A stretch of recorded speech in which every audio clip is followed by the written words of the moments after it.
কুষ্টিয়ার দৌলতপুরে RMP welfare সোসাইটির উপজেলা কমিটি গঠন ও সাংগঠনিক আলোচনা সভা অনুষ্ঠিত হয়েছে। কুষ্টিয়া দৌলতপুর থেকে আব্দুল আলিম সাচ্চুর প্রতিবেদনে দেখুন বিস্তারিত। শনিবার সকালে উপজেলার বড়গাংদিয়া ডায়মন্ড হেলথ কেয়ার আয়োজিত অনুষ্ঠানে প্রধান অতিথি হিসেবে উপস্থিত ছিলেন আরএমপি ওয়েলফেয়ার সোসাইটির কেন্দ্রীয় মহাসচিব গ্রাম ডাক্তার আলহাজ মোহাম্মদ আমিনুল ইসলাম।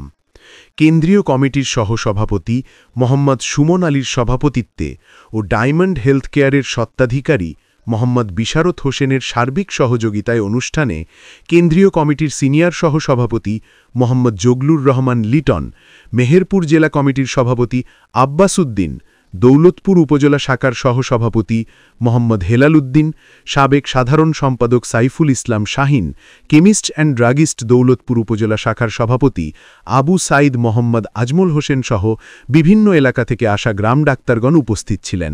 অনুষ্ঠানে বক্তারা আরএমপি ওয়েলফেয়ার সোসাইটির কার্যক্রম, লক্ষ্য ও ভবিষ্যৎ পরিকল্পনা নিয়ে বিস্তারিত আলোচনা করেন।